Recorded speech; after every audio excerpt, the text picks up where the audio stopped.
Good afternoon, ladies and gentlemen. Thanks for coming today.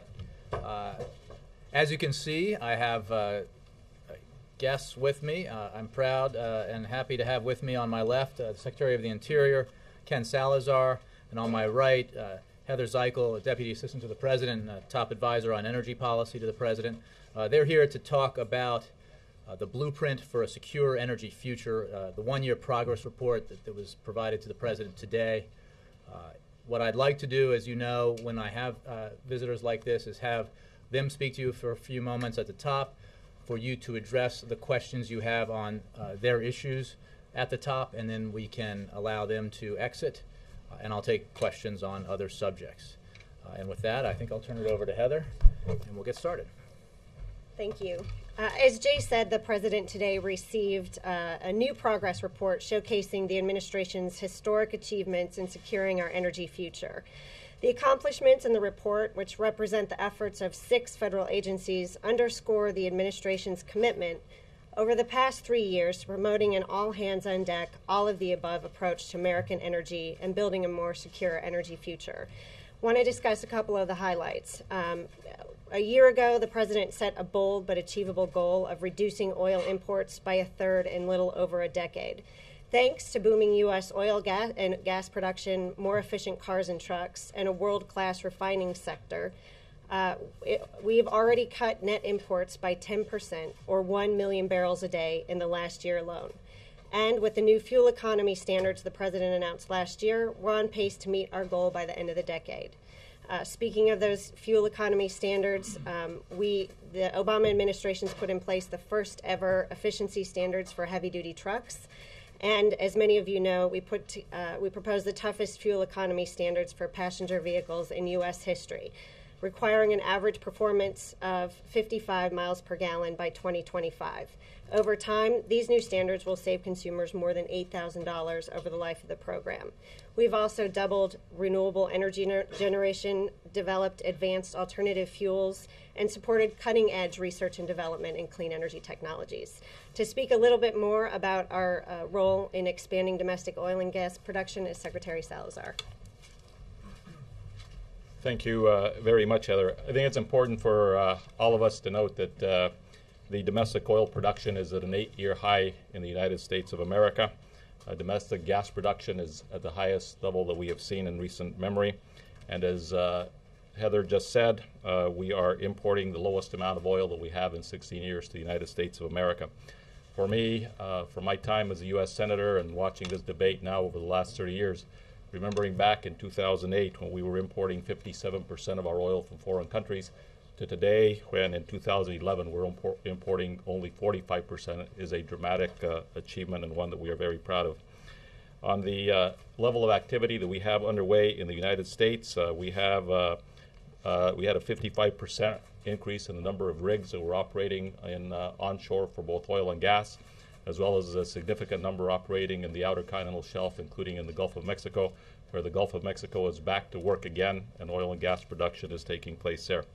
On federal lands and water, we have moved forward in the last 3 years with a 13% increase in oil and gas production just from the federal lands themselves. Gas production in 2011 was one of the best years that we've had in the last decade. And the acreage that is being allowed to be developed by industry now includes about 72 million acres both on the land and in the sea, where they currently are not developing. That is 72 million acres that have been leased to oil and gas companies where they currently are not developing. We have moved forward to continue the robust all-of-the-above energy strategy, which the President directed us to do so, by continuing to lease in the Outer Continental Shelf as well as onshore. In 2010, we leased over 34 million acres of oil, and we offered to lease 34 million acres of area in the Outer Continental Shelf. Oil and gas companies only leased 2.4 million acres of those offered acres. In 2011, at a lease sale that I conducted in New Orleans, we offered to lease 21 million acres. It was a highly productive lease sale in terms of the amount of money that came into the American taxpayer. At the end of the day, about 1 million acres were leased by the oil and gas companies.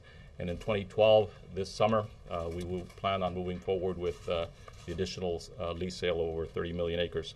Onshore, just to make a quick comment about our continued efforts to lease out the millions of acres of the public estate for oil and gas production. Oil and gas companies today are sitting on 7,000 permits that have been issued to oil and gas companies where they could move forward immediately and start producing those leases. Just a quick word on the renewable energy program, which Heather spoke about for just a minute. This president has really led a renewable energy revolution, which we are very proud of. The amount of renewable energy that has been produced here in the United States has now doubled in the last 3 years. We're proud that in the Department of the Interior and through the Public Lands of America that we have permitted 29 solar, geothermal, and wind projects in the last 3 years. We are on target to meet the President's direction that we get to 10,000 megawatts of power, which will power over 3 million homes by the end of the year. And with that, I'll turn it back over to Jay. So what I'll do, I'll call on folks, and again, if you have questions for Secretary Salazar, Heather Zeichel, let's do those now, and then I'll stick around for other subjects. Alistair. Secretary Salazar, you said that all options are on the table in tackling the high gasoline prices. Could you discuss the conditions under which you consider a release from the Strategic Petroleum Reserve? You know, I will just say that when you look at the history of the SPR, it was first used by President George H. Bush in the Gulf War I, again used by President George W. Bush during Katrina. And so I think when you look at these issues, and Jay can speak more to this, but I think you know, all options are at the table because the President obviously feels the pain that the American people are facing with respect to gas prices. But I would say, again, this is probably the most important point, Alistair. I think when you look back from the formation of OPEC and even before then, that you've had price shocks that have occurred in this country now over a dozen times.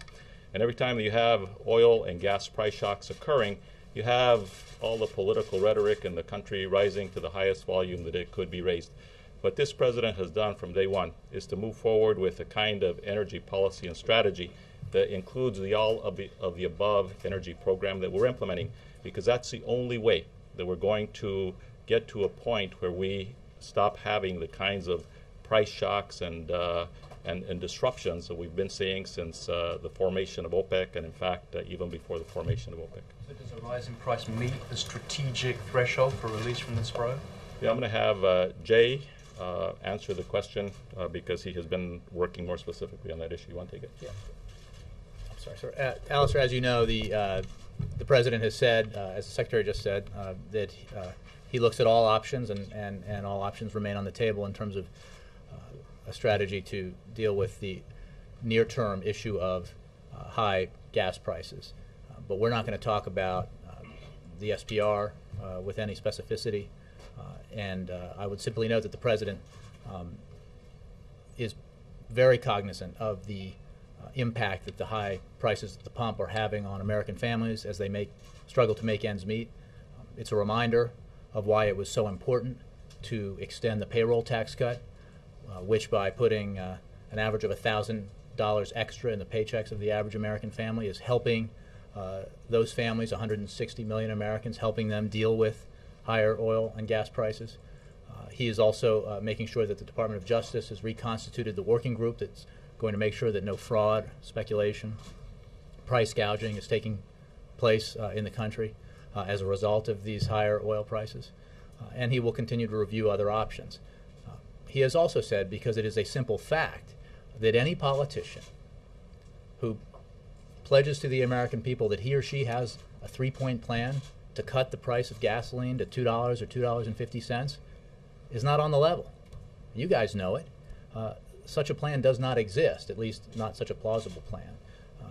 The global price of oil is affected by a variety of factors, some of which are well beyond the control of any administration. And they include growth in emerging countries like China and India, Brazil, as well as unrest in the Middle East and other areas of the world. That's why the President is focused on the things that we can control, the things that Secretaries Salazar and Heather were talking about in terms of an all-of-the-above energy approach. Next question. Ed? Mr. Secretary, you said oil production is up, including on federal lands. Republican line continues to be that it's up on private lands, but not on public lands that you control or public waters. Are you putting those stats together to get production is up, or do you have stats they don't have? We're trying to sort out who's right, because Republicans keep saying production is not up on federal land, it's up on private land. And then just more broadly, how do you answer, they say repeatedly that these are Bush administration policies that increase drilling. Jay has previously said, acknowledge that's the case, but also that this president has increased drilling as well. How do you sort all that out? Ed, I would say that those attacks are simply wrong. The fact of the matter is that we are producing more from public lands, both oil and gas, both onshore as well as offshore, than at any time in recent memory. And when you look back at the year of 2009, 2010, 2011, we've continued to make millions and millions of acres of the public estate available both on the land as well as on the sea. Even after having dealt with the national crisis of the Deepwater Horizon, the President and his administration have stood up a safe and robust program to continue to explore and develop the sweet spot of America, and that's the Gulf of Mexico, where about a third of our oil and natural gas come from every year. And today, when you go out to the Gulf, you will find that there are more rigs working there than at any recent time in memory. And the fact of the matter is, just in the last 12 months, we've issued over 61 permits just to drill in the deep water, about 100 to drill in the shallow water. So, we have more of that coming. When you think about Alaska, where the National Petroleum Reserve has essentially been off limits because of bureaucracies that have happened during Republican and Democratic administrations of the past, this administration has essentially solved the problems so that we're going to be seeing development in the NPRA for the first time in history. So for those who say that this president and his administration have turned back the clock on allowing our public lands to be used for oil and natural gas production, they simply are wrong. I think I might just add to that by stating that, the numbers speak for themselves in terms of oil and gas production going up every year since the president has been in office. But as the president has also acknowledged, we're not at a point where we can drill our way out of this problem. That's why the report and all of the policies that this administration have been working on since day one, from energy efficiency to alternative fuels, have been a top priority administration-wide. Mara? The president often says there's no silver bullet to bring gas prices down in the short term, but he has called on Congress to do away with subsidies for oil and gas companies. Do you guys have some kind of estimate of how, if those subsidies were gone, it would affect prices at the pump? Or is it just a fairness issue? I think from our perspective, it's a fairness issue. At this point in time when we're making difficult decisions about the budget and where to make investments and where to cut, the fact that oil and gas companies are bringing in record profits and at the same time getting $4 billion in subsidies annually, those subsidies should be repealed. And the president has called for that, and I believe the Senate will be acting soon to vote on this issue as well. He's not arguing that there would be some kind of a connection between that and prices going down. Correct. Any more for, yes, Steve? If production is going up every year, why is gas heading toward $5 or $6 a gallon? I mean, if the laws of supply and demand don't apply anymore? Here is the reality, and I think all of you in this room are smart students of history. And so I think when you look back at history all the way back to 1857, but bring it into the post-World War II era, you see the price shocks for both oil and gas that have occurred in this country and the different responses that are made. And those responses have been going on since the formation of OPEC, the Gulf War I, and a whole host of other things that have happened. And what the reality is that the oil prices and the gas prices that we pay here in the United States are set on the global market. We don't set them and we don't control them. This president and this Congress can't control those prices because they're set on the global market. But what has failed for the last 4 years is that no one until President Obama came into office has really embarked on an all-of-the-above energy strategy, because that's ultimately what will be the insulation against these ups and downs and these price shocks. So when we talk about an all-of-the-above energy strategy, what we're talking about is, yes, we will produce more domestically, as we have shown we have done in the last 3 years, but yes, we will use less in the way that we've done with the president's action in creating a much more fuel-efficient fleet system here in the United States of America.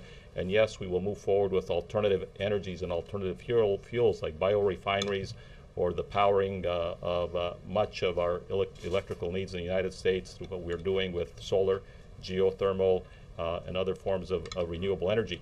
And it's the commitment to sustain over time that all of the above energy strategy that ultimately will help us deal with this issue, which otherwise is outside of the control of the United States. Dave, Alexis. The President's been talking about this sort of more patient or sort of longer-term approach, all the above strategy for a while now. But a new poll out today from the Washington Post and ABC News shows that 2/3 of the public disapproves with the President's handling of the gas price issue, and that only 26% approve of the way he's handled this. You guys continue to say all options are on the table, but doesn't this say that people want more immediate action? And what do you tell those folks? Dave, if I could, I think the fact of the matter is the President, the administration is not focused on polling data. We are obviously aware that Americans are paying a very high price when they fill up their gas tanks. And the President is focused on that and concerned about it and understands the kind of impact that has on hardworking American families who are trying to make ends meet. That's why he is focused on a broadly cast economic policy that includes a payroll tax cut to 160 million Americans that gives them extra money in their pockets to help make ends meet, a jobs-focused policy that increases employment, increases economic growth, and is looking at specific alternatives and approaches to deal with both our short-term and our long-term energy situation.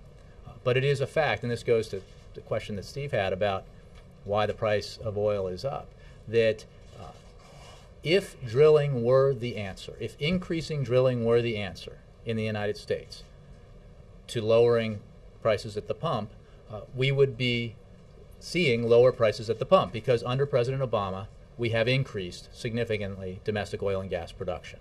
That is a fact. What also affects, obviously, the international price of oil is economic growth in China, India, Brazil, other emerging countries, economic growth around the world. The fact is, the United States is growing, other parts of the world are growing, and that increases the demand for oil around the world, and that has an impact on the price globally. Of course, also unrest and uncertainty in the Middle East, whether it's Iran or Syria or Libya last year, has an effect, and these are all factors that we have to take into account as we make policy, and only reinforces the imperative that we do everything we can to reduce our reliance on foreign sources of energy, which is why this President is focused on an all-of-the-above approach. Let's take two more here. Alexis?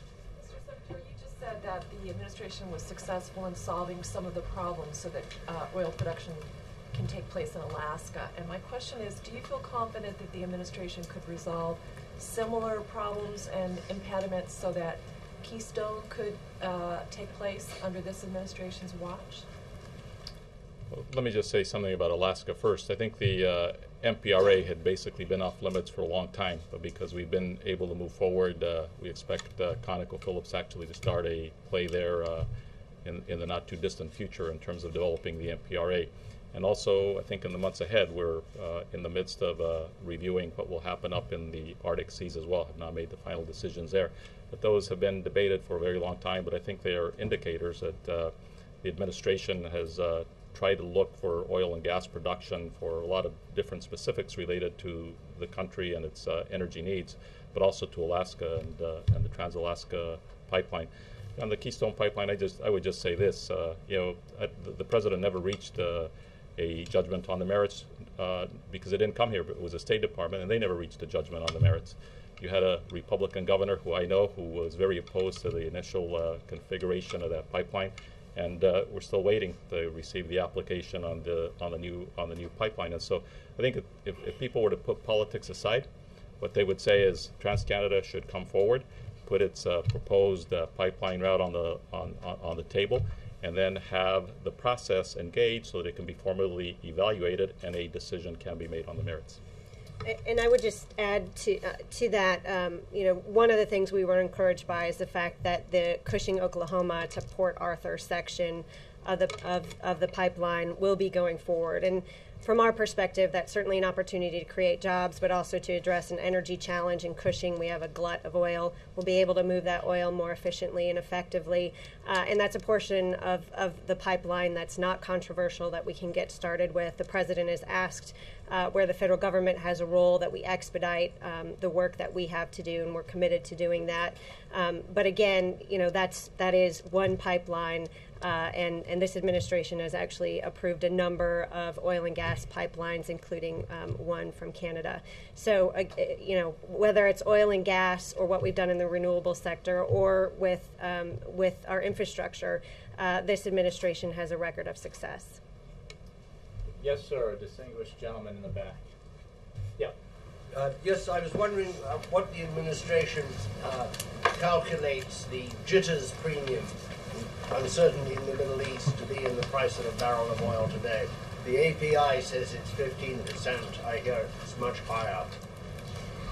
I don't think that I can tell you specifically what that number is, but as Jay has mentioned, what we're seeing today, and certainly the President recognizes the pain that families are seeing at the pump when they're already struggling to make ends meet, that those outside forces, including what we're seeing in terms of growth and demand from emerging economies, China and India, with millions of new drivers on the road, as well as the increased tensions in the Middle East. We know those are driving up prices, and we know that's having an impact on American consumers. And that's why the President has directed his cabinet to take all actions available to help address these challenges in the near term. Thank you all. Thanks very much, sir. Thank you. Heather.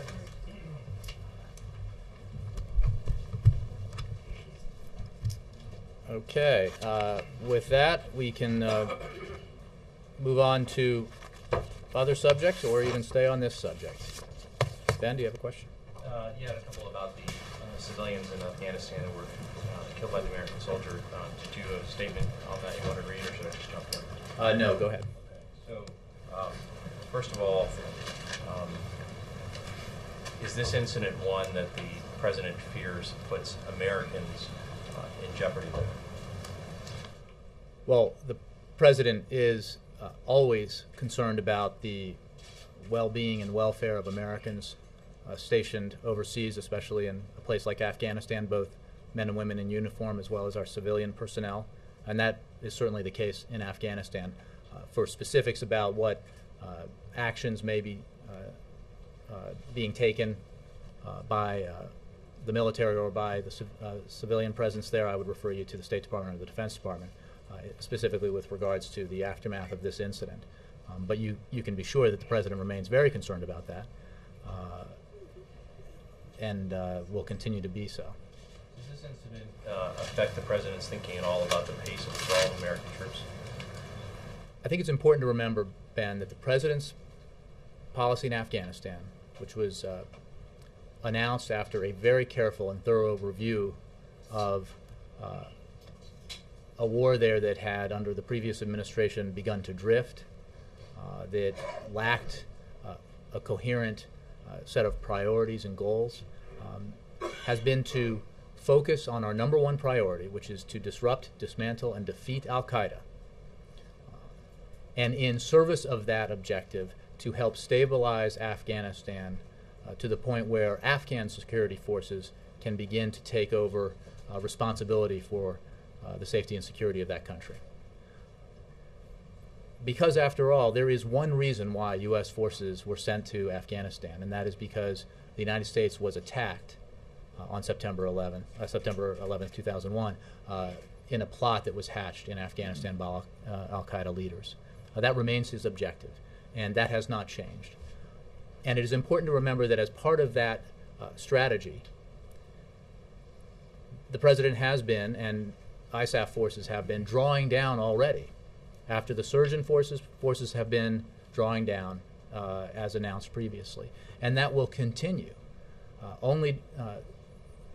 As will be discussed in Chicago when NATO ministers meet and NATO heads of state meet, that process will continue so that in accordance with NATO policy set in Lisbon, the Afghans will take over control for the security of their country by the end of 2014. The pace of that withdrawal will depend on a variety of factors that will certainly be discussed in Chicago at the NATO meeting, and will be discussed running up to Chicago and in the aftermath of Chicago. And it will be determined by a variety of factors related to the situation on the ground. But it is important in the aftermath of this terrible and tragic incident to remember why we are there and what our objectives are in terms of the United States national security. You keep drawing us back to that broader objective, which I understand, but in the meantime, you have the Koran burning incident, the aftermath of that, Americans killed by the Afghans that we're serving with. Now you have this tragedy of an American killing children in their sleep. When you say there are many factors that could affect when we pull out, can you tell us whether something like this would affect the President's thinking? We have been in Afghanistan for more than a decade. Thanks to the President's focus of our policy and strategy on eliminating al-Qaeda, we are in the process of withdrawing our forces as we turn over responsibility for security to the Afghan security forces. We have seen difficult challenges in Afghanistan before, during the course of these 10 years, and as recently as in the wake of the inadvertent burning of the Koran not long ago. And the fact is that even in the aftermath of that, in our negotiations and consultations with the Afghan government, we resumed our work on the strategic partnership and resolved difficult, long negotiated detention issues to sign an extremely important memo of understanding just last Friday with regards to transfer of control of detention facilities over to the Afghans. And I bring that up only to point out that we will continue to have very direct and important negotiations with the Afghan government as we pursue a strategy that is designed to bring our troops home as we achieve our objectives and to turn over increasingly responsibility for security in Afghanistan to the Afghans. Yeah, and then Jake. Jay, thanks. Just to be clear, will there be any review of U.S.-Afghan policy in the light of the killings on Sunday in Afghanistan? There is an investigation underway already into the events that happened and the tragic killings of Afghan civilians. And I would refer you to the Defense Department and ISAF for more details about that. As tragic as these events are, the strategy is focused on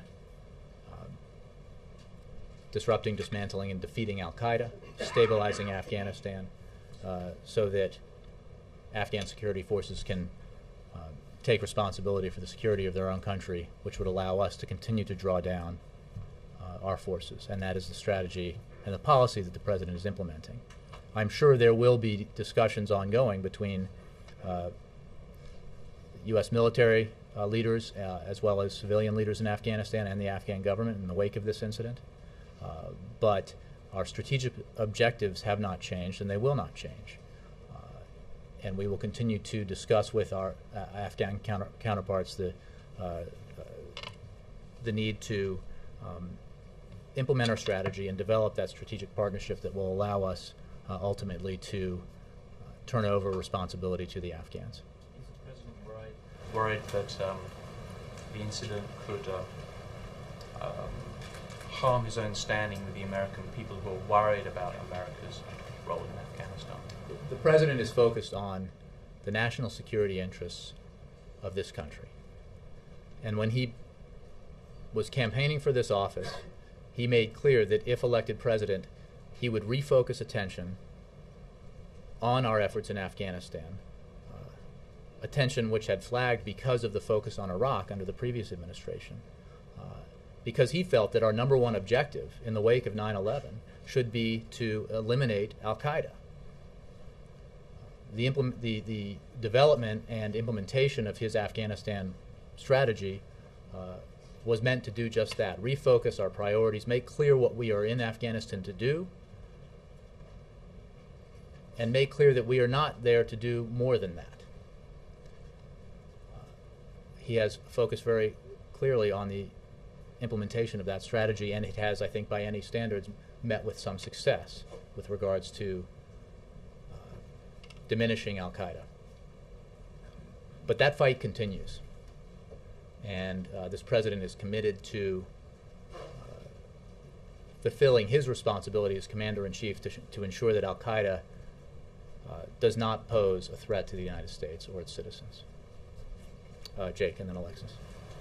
A couple weeks ago I asked you if you had any idea how many al-Qaeda members there were in Afghanistan.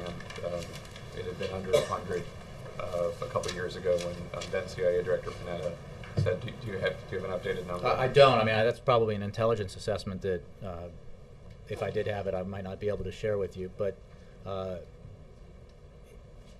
what I think was true then remains true now, which is that the region between Afghanistan and Pakistan has been a focal point of our efforts, and that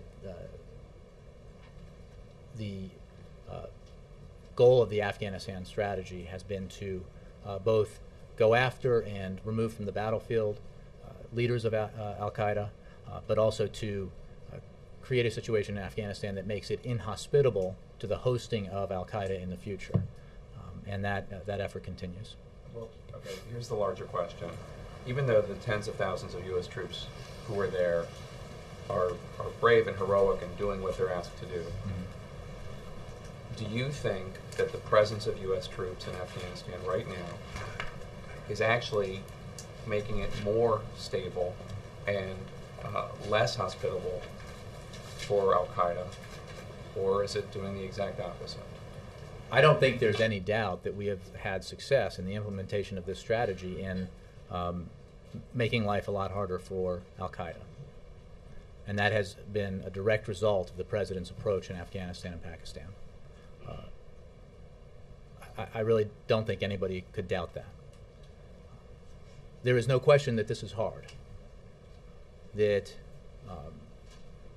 the situation in Afghanistan has been and remains difficult, and the challenges that our men and women face are significant. But it is important to remember that it is all done in the name of and with a focus on the number one priority, which is to enhance American national security interests by disrupting, dismantling, and ultimately defeating al-Qaeda. And the stabilization of Afghanistan, of its government, and the building up of its security forces is done in service of that goal. And that's why the mission is so important. It is not the case, and this was debated at the time, that our policy is or should be about trying to create a Jeffersonian ideal in Afghanistan. That's not going to happen. And I know that's not what you're saying, but I'm making this point in the context of why the focus of the mission is so important. One national security expert said to me, we've reached our sell-by date there. We've been there a long time. And the president has made clear that his policy is designed to allow us to draw U.S. forces down as we accomplish our goals there. And it is a very specific plan. It has a timetable attached to it, which some take issue with, although you have to wonder why. Because he understands the impact that more than a decade of war has had on our armed forces and on the families of those who have sent men and women to Iraq and Afghanistan, on our economy.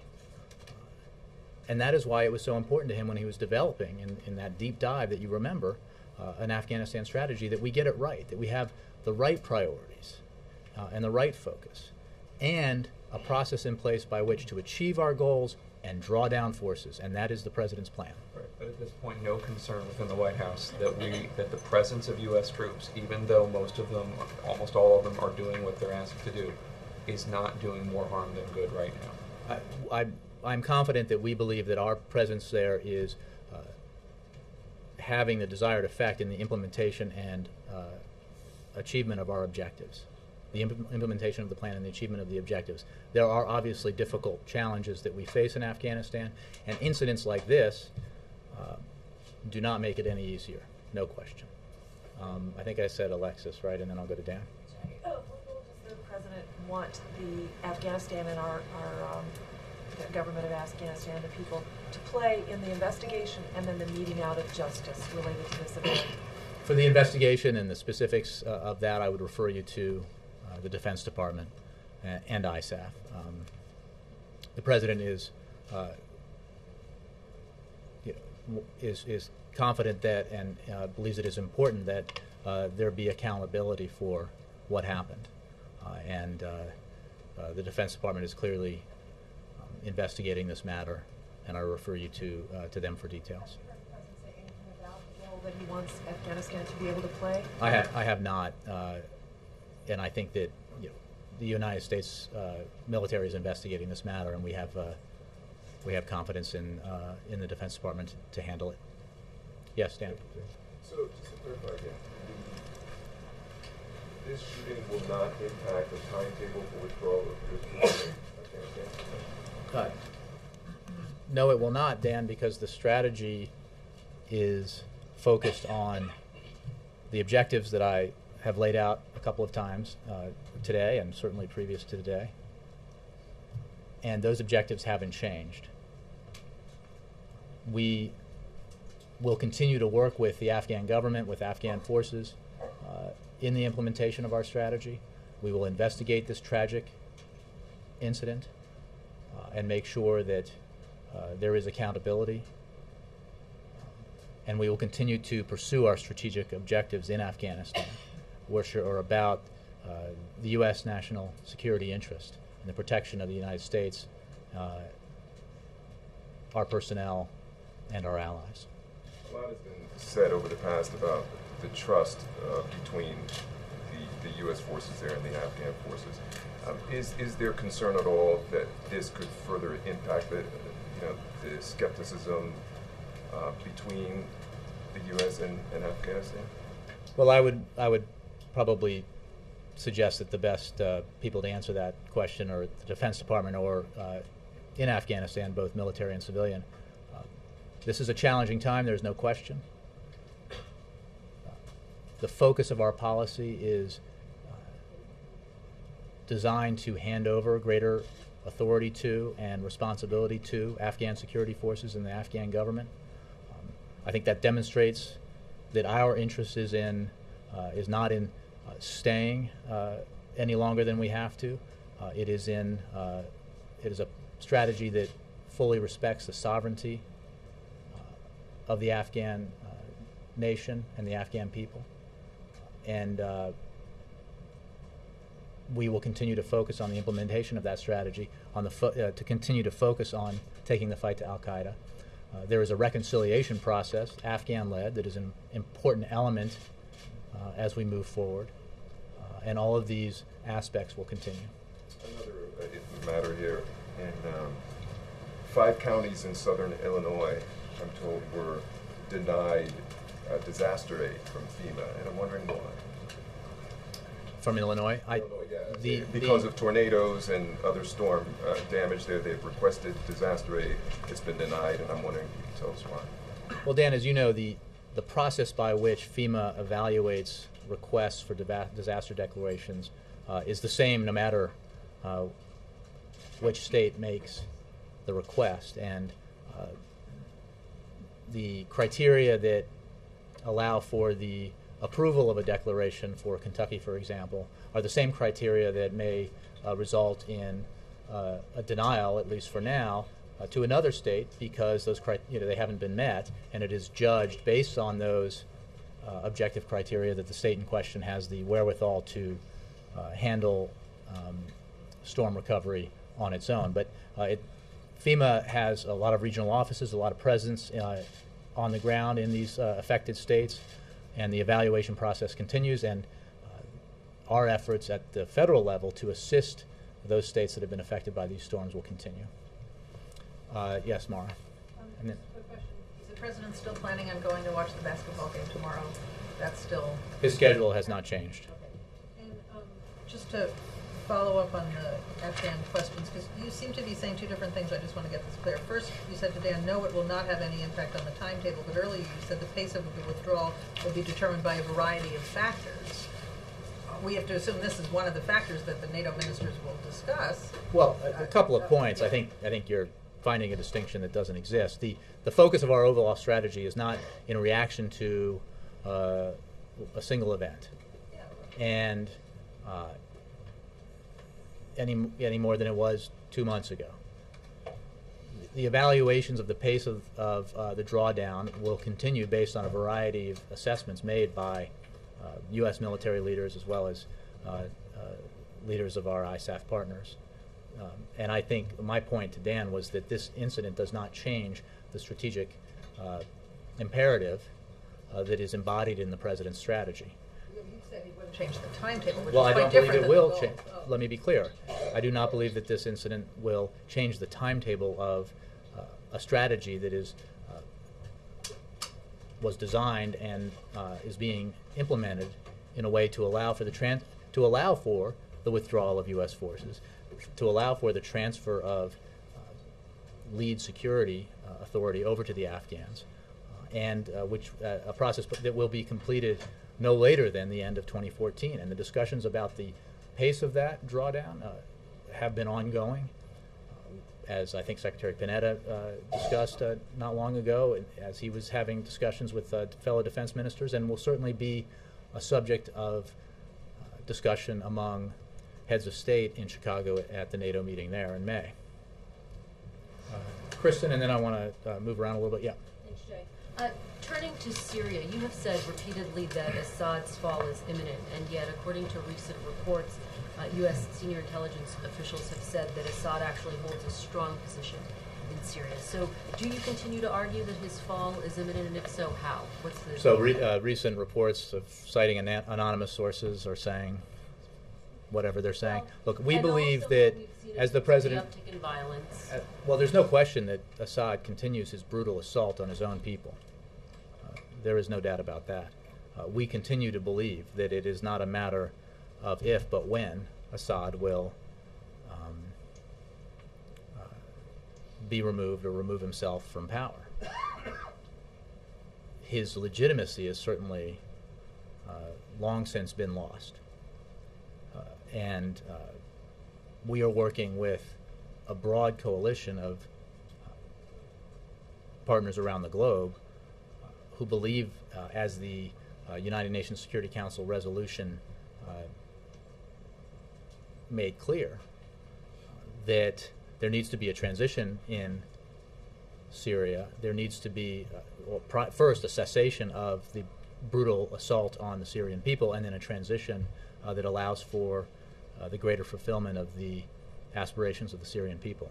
That continues to be our policy. We're not going to put a time by which that will happen. We will simply continue to work with our international partners to pressure Assad, to isolate him, to make the cost of his assault increasingly higher, and work in any way that we can to assist the Syrian people who are suffering greatly under his brutality. And according to a Washington Post report, there have been more discussions about possible military intervention, possibly arming the opposition forces there. Can you confirm those reports? Yeah, I think these are reports that were specific to the fact that, as is almost always the case in a situation like this when there are international crises or events, the Pentagon develops contingency plans. That is not the same as a policy decision. Our policy remains absolutely what it was, which is our belief that contributing to the further militarization of Syria is not a wise course of action right now. It would cause, it could potentially lead down a dangerous road, and we are focused instead on what I just described to you, which was working with our international partners to help provide whatever assistance, humanitarian assistance we can to the Syrian people, as well as continuing to pressure and isolate Assad.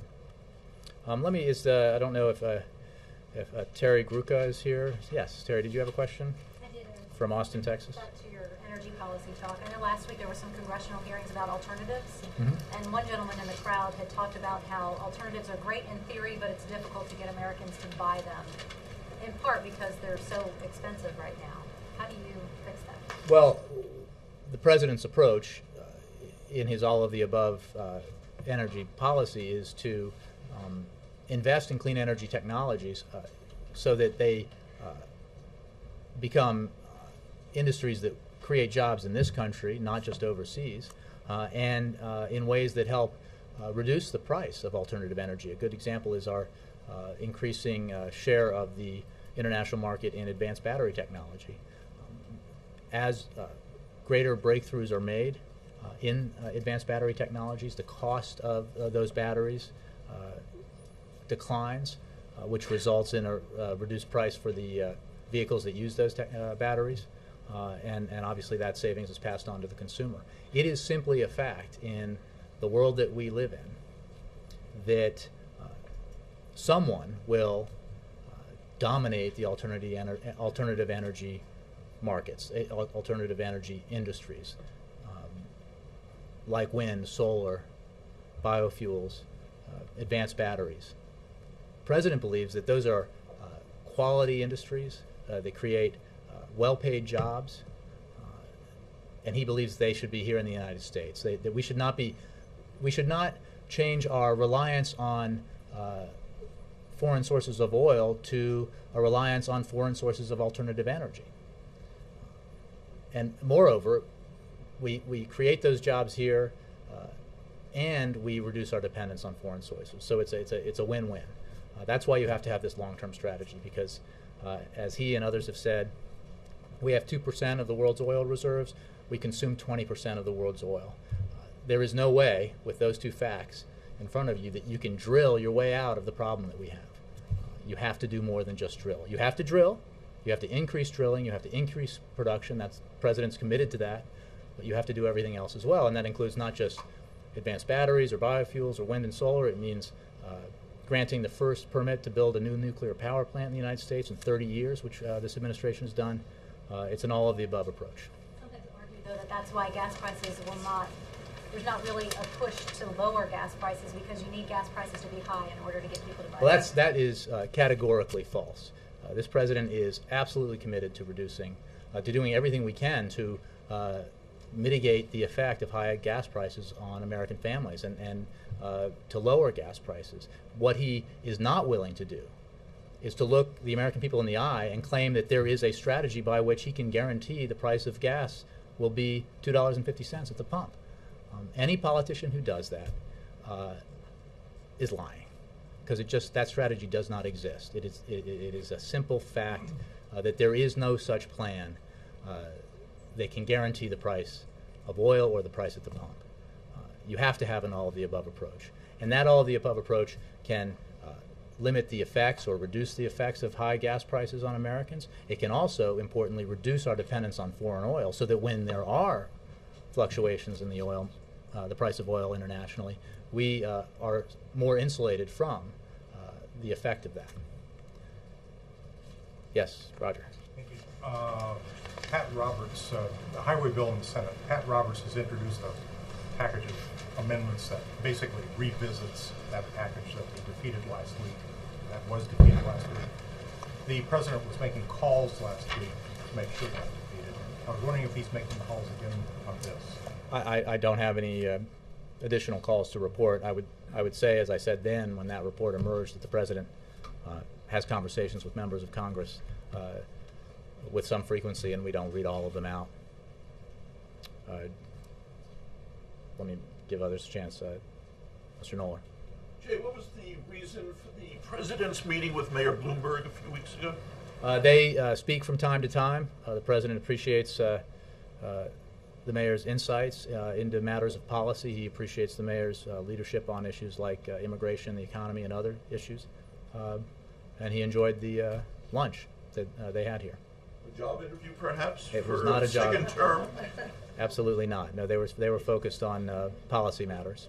And what is the reason the President is taking Prime Minister Cameron to a basketball game?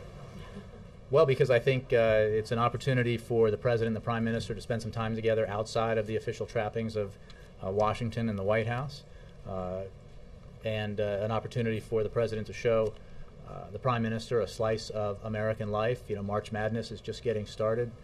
Some of us enjoy it quite a bit. Many Americans do around the country, and he certainly looks forward to sharing that with Prime Minister Cameron. And I'll be happy to attend that event with them just to make sure everything goes according to plan. George, and then Jared. Two questions on Afghanistan. I wonder if you had any response to House Armed Services Chairman Buck McKeon, who said in a speech, he said President Bush gave over 40 speeches about Iraq, trying to educate the country to understand what we're engaged in. President Obama has given 3 speeches about Afghanistan. He hasn't done anything to educate and bring people along. The President has spoken a great deal about Afghanistan and his policy in Afghanistan. I will leave the irony of the comparative there to others to assess. I would simply say that the President's focused on a strategy that's effective, that's in the national security interests of the United States, and that ensures that every bit of effort expended by American men and women in uniform and our civilian personnel over there is aimed at our strategic objective, which is to disrupt, dismantle, and ultimately defeat al-Qaeda. It was because of al-Qaeda, because of the assaults on the United States on 9/11, that we sent U.S. forces to Afghanistan more than 10 years ago to begin with.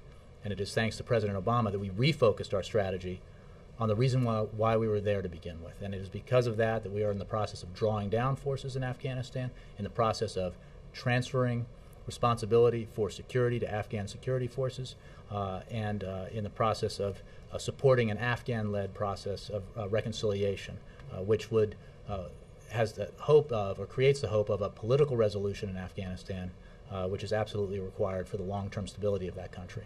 Also, a less substantive question.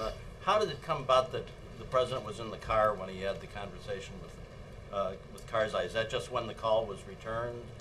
I'll have to check on that, but that, I think, often is the case. Again, I don't know the specifics of this, but it's often, can be the case that in setting up a call with a foreign leader, especially when there's a great time difference,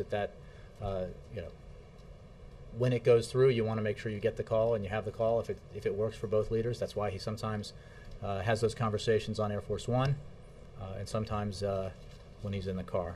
Is Greg Warmuth here? Did you have a Greg? No? Okay. Last one, Victoria. Yes, actually, I think... Sorry, Joe. Then you, yeah. Go ahead, Victoria, then Jared, and then I'm out of here. Yeah, the killings in Afghanistan happened a few days after a coalition helicopter killed several civilians. And Karzai is holding out on the partnership agreement for the end of night raids, particularly in light of this recent killing, and Karzai saying that this is unforgivable and possible intransigence in negotiations. Are you willing to move on night raids? I would refer that question to the Defense Department, to ISAF, perhaps to the State Department. We're focused on implementing our strategy and doing so in a way that ensures the success of that strategy and the safety and security of American personnel, both in Afghanistan and around the world. The specifics of the negotiations with the Afghans I'll leave to Defense Department and the State Department. Jared, I promise you, yep. Jay, one on Afghanistan. You gave it in the answer just now to George, the mantra of disrupt, dismantle, defeat. Where in the priorities list is do no harm? We are in Afghanistan for a reason, and I have, I think, made clear what that reason is. If you're suggesting, as I think you might be, that the actions that happened yesterday were harmful, certainly they were. That's why we have made clear that that's a terrible and tragic incident, which will be fully investigated, and there will be accountability for it. But that is not, as the President made clear in his statement, it does not reflect the actions that seem to have taken place yesterday, do not reflect the mission, they do not reflect the values or the professionalism of the American military men and women who are in Afghanistan, and they are tragic and unfortunate. And I guess on basketball a little bit later, I know that the President's going with the Prime Minister to this game. It's not the best game in the NCAA brackets. Wouldn't he rather... Are you saying that Sirius might pay for a trip if we go to the Final Four or something? I'm just saying there are a lot of Jay, if you want to talk about cross-promotional Sirius XM opportunities, I'd be happy to have that. Okay. I don't know why the president isn't taking our BlackBerry app with him golfing. But, no, but seriously, why isn't he instead catching a little bit of like Bulls Heat Wednesday night, skipping out a little bit early on the dinner? That would be much more fun for everybody, wouldn't it? Well, we'll look at that option. But the look, this is Prime Minister Cameron is here tomorrow and Wednesday. This is the opportunity that presented itself. March Madness is a wonderful tradition in American sports and American culture, and the President very much looks forward to having the Prime Minister join him for this game. So you're saying the President would rather watch this game than Bulls Heat? I didn't say that, no. Okay. Do you have anything on Wednesday's schedule about what they're going to do? Is there a news conference? We'll have to provide details for you. I'm sure there will be the traditional interaction with the press, with the Prime Minister. There's a state dinner, of course, and bilateral meetings. Thanks.